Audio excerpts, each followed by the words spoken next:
ஞானானந்தமயம் தெய்வம் நிர்மலஸ்படிகாகிருதிம் ஆதாரம் சர்வ வித்யானாம் ஹயக்ரீவம் பாஸ்மகே. நமஸ்காரம். நேயர்கள் அனைவருக்கும் அஸ்ட்ரோ கேஎஸ் ஐயங்காரின் பணிவான நமஸ்காரங்கள். வார பலன் 29/1/2024 4/2/2024 வரை உண்டான வாரத்திற்கு என்னென்ன பலன்கள்னு பார்க்கலாம். முதல்ல இந்த வாரத்தினுடைய கோல்சாரம் என்ன அப்படின்றத பார்ப்போம்.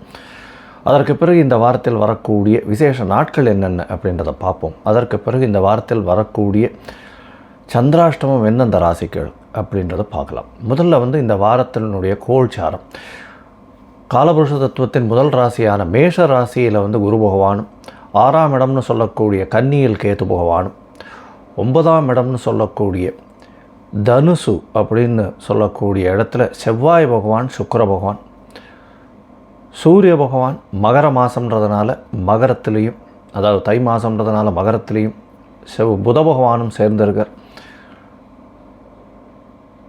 கும்பத்தில் சனி பகவானும், மீனத்தில் ராகு பகவானும் இருக்கா. இந்த வாரத்தில் இதுதான் கிரகச்சாரம், எந்த ஒரு மாற்றங்களும் இல்லை. இந்த வாரத்தில் சந்திர பகவான் அதிவேகமாக செல்லக்கூடியவர். இந்த வாரத்தில் பூர நட்சத்திரத்தில் ஆரம்பிக்கிறார், அதாவது சிம்ம ராசியில். அதிலிருந்து அனுஷ நட்சத்திரம் அது வரலும் போகிறார், விருச்சிக ராசி வரலும் போகிறார். இதனால் பார்த்தீங்கன்னா சிம்மம், கன்னி, துலாம், விருச்சிகம் இந்த 4 ராசிக்கு சந்திர பகவான் போகிறார். இந்த வாரத்தில் வரக்கூடிய விசேஷ நாட்கள் அப்படின்னு பார்த்தீங்கன்னா, இந்த வாரம் 29ஆம் தேதி ஆரம்பிக்கும் பொழுதே சதுர்த்தி, சங்கடஹர சதுர்த்தி, அதாவது கிருஷ்ணபக்ஷ சதுர்த்தியாக வருது. ஏன்னா பௌர்ணமிக்கு அடுத்த 4ஆவது நாள் வர்றது கிருஷ்ணபக்ஷ சதுர்த்தி, 4ஆவது நாள். அதனால் விநாயகரை வழிபடுவது சாலச் சிறந்தது, மிகவும் ஏற்றமானது. ஒரு 9 பிரதட்சணம் பண்ணிவிட்டு ஒரு 9 தோப்புகரணம் போட்டு ஒரே ஒரு தேங்காய் உடைச்சிட்டு வாங்க. எல்லா விதமான விக்னம்னு சொல்லக்கூடிய தடைகள் எல்லாமே விலகி செல்லும். அதற்கு பிறகு 30ஆம் தேதி 30/1/2024 அன்றைக்கி தியாகராஜனுடைய ஆராதனை திருவையாறில் 177வது தியாகராஜர் ஆராதனை. பஞ்சரத்ன கீர்த்தனை பாடுவார். தியாகராஜர் பிறந்த தினமாக கொண்டாடப்படுகிறது. பஞ்சரத்ன கீர்த்தனை பாடுவார். இது ஒரு மிகப்பெரிய விசேஷமாக எல்லா கலைஞர்களும் பங்கு கொள்ளக்கூடிய, பங்கேற்க வேண்டிய, அதில் அந்த இதில் பங்கேற்பதை பெருமையாக கருதக்கூடிய ஒரு விஷயமாக சொல்லக்கூடியது. வருஷம் நடக்கிறது திருவையாறில் தியாகராஜ உற்சவம். அது ஒரு பெரிய விசேஷம். இந்த வாரம் பார்த்தீங்கன்னா 2ஆம் தேதி அஷ்டகா, 3ஆம் தேதி அன்வஷ்டகா அப்படின்னு போட்டிருக்கும். அஷ்டகா அன்வஷ்டகா அப்படின்னா ஒரு வருஷத்துக்கு 96 நாட்கள் தர்ப்பணம் பண்ணணும்னு இருக்குது. அதில் 12 நாட்கள் அமாவாசை, 12 அதாவது 12 நாட்கள் மாதப்பிறப்பு, இந்த மாதிரி 96 நாட்கள் இருக்குது. அதில் அஷ்டகா அன்வஷ்டகா அப்படின்றது சப்தமி, நவமி, அஷ்டமி இந்த 3 நாட்கள், மார்கழி, தை, மாசி, பங்குனி இந்த 4 மாதத்தில் வரக்கூடிய கிருஷ்ணபக்ஷ அஷ்டமி, சப்தமி, நவமி இந்த 3 நாட்களும் பண்ணக்கூடியது. இதன் மூலியமாக ஏதாவது நீங்கள் விட்டுருந்தீங்க, தர்ப்பணங்கள் விட்டுருந்தீங்கன்னா கூட அது சேர்த்துக்கொள்ளப்படும் அப்படின்னு சொல்லக்கூடியது. 96 நாட்கள் ரொம்ப முக்கியமாக சொல்கிறது. அதில் இந்த அஷ்டகா அன்வஷ்டகாவை சொல்கிறார். இது பித்தர்களுக்கு செய்ய வேண்டிய கர்மாக்களில் மிகவும் முக்கியமான ஒன்றாக கருதப்படுகிறது. இது மார்கழி, தை, மாசி, பங்குனி இந்த 4 மாதங்களில் வரக்கூடிய கிருஷ்ணபக்ஷ சப்தமி, அஷ்டமி, நவமி இந்த 3 நாட்களை நம்ம எடுத்து சொல்கிறோம். இதை தவிர பார்த்தேனால் இந்த மாதத்தில் 31/1/2024 அன்றைக்கி 31/1/2024 அன்றைக்கி தை ஹஸ்தம், கூரத்தாழ்வான் பிறந்த தினமாக கொண்டாடப்படுகிறது. கூரத்தாழ்வான் ராமானுஜரோடு இருந்தவர். அவர் ஸ்ரீபாஷ்யத்துக்கு இதுவெல்லாம் எழுதினார், ராமானுஜரோடு சேர்ந்து எழுதினார், உரை எழுதினவர். கூரத்தாழ்வானை போய் சேவிச்சுட்டு வந்தால் கண்ணோய் விலகும் அப்படின்னு சொல்கிறார்.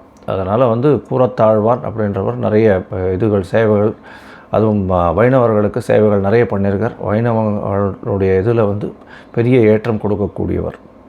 இன்னிலேருந்து, அதாவது தை ஹஸ்தத்திலிருந்து கோவில்களில் அதாவது ஆற்றுலேயும் பிரபந்தங்கள் சேவிக்க ஆரம்பிக்கலாம் அப்படின்றது இது. ஏன்னா கார்த்திகையிலிருந்து தை ஹஸ்தம் வரலும் ஆற்றுல மட்டும், அதாவது கோவில்களில் சேவிக்கிறது இல்லை பிரபந்தங்கள்லாம். இன்னிலிருந்து, அதாவது தை ஹஸ்தத்திலிருந்து சேவிக்க ஆரம்பிப்பாள். சரி, அடுத்தது பார்த்தேன்னா இந்த வாரத்தில் வரக்கூடிய சந்திராஷ்டமம் எந்தெந்த ராசிக்குன்னு பார்க்கலாம். சந்திராஷ்டமம் மகரம், கும்பம், மீனம், மேஷம் இந்த 4 ராசிக்காரர்களுக்கும் சந்திராஷ்டமம் இருக்குது.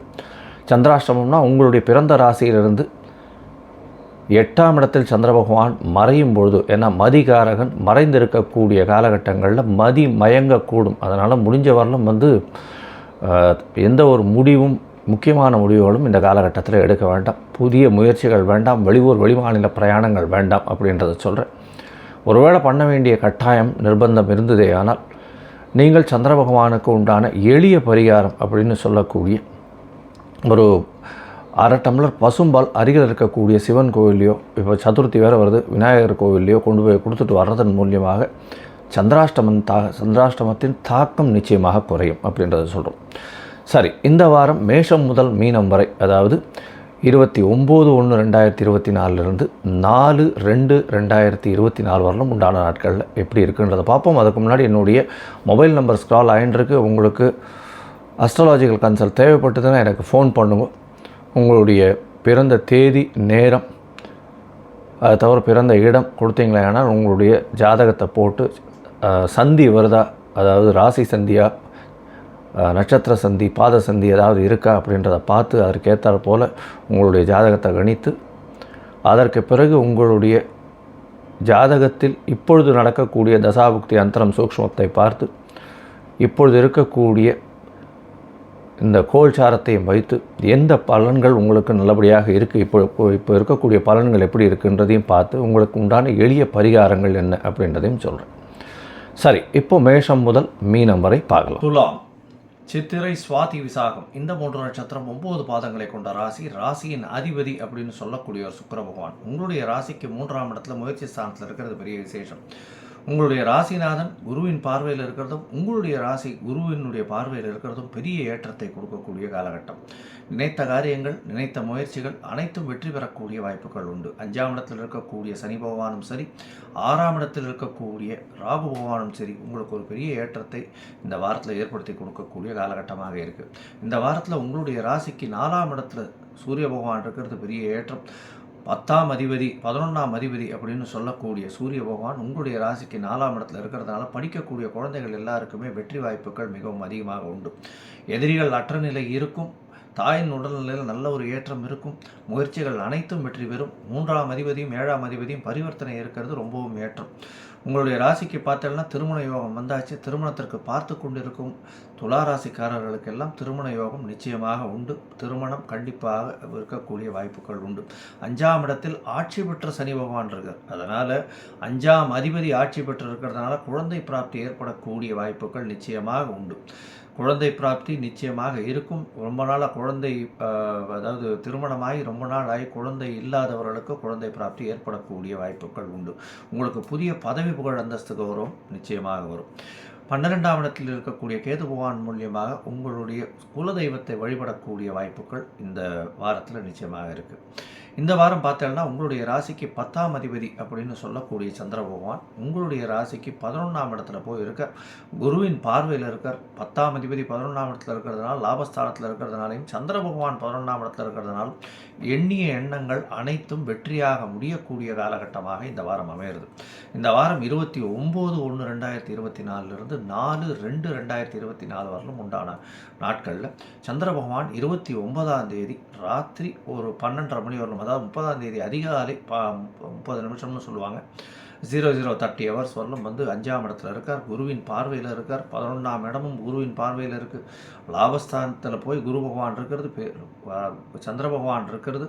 11ஆம் இடத்தில் சூரியனோ சந்திரனோ இருந்தாலும் ராசிநாதன் இருந்தாலும் எந்தவித தோஷங்களும் இருக்கக்கூடிய வாய்ப்புகள் இல்லை. மிகப்பெரிய ஏற்றம் கிடைக்கும். நினைத்த காரியங்கள் அனைத்தும் வெற்றி பெறக்கூடிய வாய்ப்புகள் நிச்சயமாக உண்டு. உங்களுடைய ராசிக்கு 12ஆம் இடத்துல சந்திர பகவான் வர 12ஆம் இடத்துல கேதுவோட சம்பந்தத்தில் இருக்கிற இந்த காலகட்டத்தில், அதாவது கிராம தேவதைகளுக்கு நீங்கள் உங்களால் முடிஞ்ச பணமோ கோவிலுக்கு போயிட்டு வரக்கூடிய வாய்ப்புகள் உண்டு. கிராம தேவதைகள் சொல்லக்கூடிய எல்லை காவல் தெய்வங்கள் இதெல்லாம் போய் பார்த்துட்டு வரக்கூடிய வாய்ப்புகள் உண்டு. இது என்றைக்குன்னா 30ஆம் தேதி அதிகாலையிலிருந்து 1ஆம் தேதி மத்தியானம் ஒரு 11:45 வரலும் இருக்கார். இந்த காலகட்டத்தில் நீங்கள் வந்து உங்களுடைய சொந்த ஊரில் இருக்கக்கூடிய கிராம தேவதைகளை போய் பார்த்துட்டு வரக்கூடிய வாய்ப்புகள் உண்டு. உங்களுடைய ராசிக்கு பார்த்தோன்னா 12ஆம் இடத்துல கேது பகவானோட சந்திர பகவான் இருக்கிற காலகட்டத்தில் ஷார்ட் ட்ரிப்பு வெளியூர் வெளி மாநிலம் போகக்கூடிய வாய்ப்புகள் உண்டு. உங்களுடைய ராசியிலேயே வந்து சந்திர பகவான் அமர்றார். குரு சந்திர யோகம் அமைகிறது. ராசியை குரு பார்க்குறார். 3ஆம் இடத்தில் இருக்கக்கூடிய சுக்கிர பகவானையும் குரு பார்க்குறது பெரிய விசேஷம். குரு சந்திர யோகம் கஜகேசரி யோகம்னு சொல்லக்கூடிய யோகம் அமைகிறது. இந்த யோகத்தில் பார்த்தீங்கன்னா உங்களுடைய ராசிக்கு சந்திர பகவான் 1ஆம் தேதி மத்தியானத்திலிருந்து, அதாவது 11:30 மணியிலிருந்து 3ஆம் தேதி ராத்திரி ஒரு 8:45 வரலும் இருக்கார். இந்த காலகட்டத்தில் உடல்நிலையில் நல்ல ஏற்றம் இருக்கக்கூடிய காலகட்டம். 10ஆம் அதிபதியே ராசியில் இருக்கிறதுனால தொழிலில் வந்து அபிவிருத்திகள் அதிகம். தொழிலில் பார்த்தீங்கன்னா புதிய தொழில் எடுத்து பண்ணக்கூடிய அளவுக்கு உங்களுக்கு ஒரு ஏற்றம் கிடைக்கும். பணவரவிற்கு பஞ்சம் இருக்காது. உங்களுடைய ராசிக்கு பார்த்தீங்கன்னா 2ஆம் இடத்துல சந்திர பகவான் போகிறார். அது வந்து 3ஆம் தேதி ராத்திரி 8 மணி 8:30 மணியிலிருந்து 6ஆம் தேதி அதிகாலை 3:30 மணி வரலும் இருக்கார். இந்த காலகட்டத்தில் சந்திர பகவானை பொறுத்தவரையிலும் 2ஆம் இடத்துல இருந்து நீச்சமாக இருந்தாலும் பணவரவிற்கு பஞ்சம் இருக்காது. ஏன்னா 10ஆம் அதிபதி 2ஆம் இடத்துல இருக்கிறதுனால தொழிலுக்கு சிறு சிறு செலவுகள் வரக்கூடிய வாய்ப்புகள் உண்டு. இருந்தாலும் பணவரவிற்கு பஞ்சம் இருக்காது. இந்த காலகட்டத்தில் பார்த்தோம்னா இந்த 2ஆம் அதிபதியையும் வந்து குரு பகவான் பரிவர்த்தனை யோகத்தில் இருக்கிறதுனால 2ஆம் அதிபதியும் 7ஆம் இடத்துல ஆட்சி பெற்று போகிறதுக்கு சமமாக இருக்கிறது பெரிய ஏற்றம். பொதுவாக இந்த வாரம் பார்த்தீங்கன்னா உங்களுக்கு உடல்நிலையில் நல்ல ஏற்றம். எடுத்த காரியங்கள் நிச்சயமாக முடியும். இப்போ எந்த ஒரு எதிரிகளும் மற்ற நிலை இருக்கும். போட்டித் தேர்வில் வெற்றி பெறக்கூடிய காலகட்டம். மாணவர்களுக்கு பெரிய ஏற்றம் கிடைக்கும். திருமணம் ஆகக்கூடிய யோகம் உண்டு. திருமணமாய் குழந்தை பிராப்திக்கு பார்த்து கொண்டிருப்பவர்களுக்கு நல்ல ஒரு செய்தி வரக்கூடிய வாரமாக இந்த வாரம் அமைகிறது. இந்த வாரத்தில் வந்து அருகில் இருக்கக்கூடிய மகாலட்சுமி தாயாருக்கு வந்து அர்ச்சனை பண்ணிட்டு வாங்க. குங்கும அர்ச்சனை பண்ணிட்டு வர்றதன் மூலியமாக மகாலட்சுமிக்கு நல்ல ஒரு ஏற்றம் கிடைக்கும். வீட்டில் வந்து கனகதாரா சோஸ்திரம் இல்லை வந்து மகாலட்சுமிக்கு உண்டான அஷ்டகம், மகாலட்சுமி அஷ்டோத்திரம், அதை தவிர வந்து தேசிகனுடைய ஸ்ரீஸ்துதி இதெல்லாம் போட்டு கேட்கறதன் மூலியமாக உங்களுக்கு பலவிதமான ஏற்றங்களும் பணவரவிற்கு தடங்கள் இல்லாத காலகட்டமாகவும் இந்த வாரம் அமையும். லோகா சமஸ்தா சுகினோ பவந்து.